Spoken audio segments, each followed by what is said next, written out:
ফুলে ফুলে ঢলে ঢলে বাহে কিবা মৃদুবায়।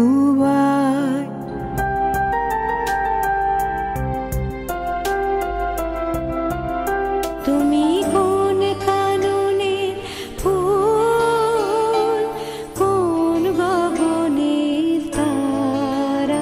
ধরো দেখি। দাদা বাবু উর্মি দিদিকে নিয়ে আবির খেলছে তো। তোর নাচটি দেখার পরে রবীন্দ্রনাথের লিপিকার অস্পষ্ট গল্পটি আমি পড়ি। রবীন্দ্রনাথের এই লেখাটি পড়ে আমার মনের অবস্থাও সেরকমই হয়েছিল। ভারতবর্ষে তখন ব্রিটিশ রাজত্ব। বাঙালি কবি রবীন্দ্রনাথ ঠাকুর পেলেন নোবেল পুরস্কার। নোবেল বিজয়ী রবীন্দ্রনাথকে নিজের দেশে আমন্ত্রণ জানিয়েছিলেন জাপানের বিখ্যাত শিল্পপতি এইইচি শিবুসাওয়া। আমার খেলা যখন ছিল তোমার সনে, তখন কে তুমি তা কে জানতো। তোমার পরশ আমার মাঝে সুরে সুরে।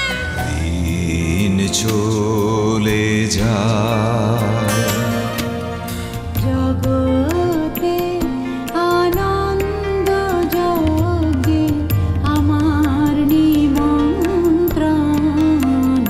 বারে বারে তুমি আপনার হাতে সাদে সৌরভে গান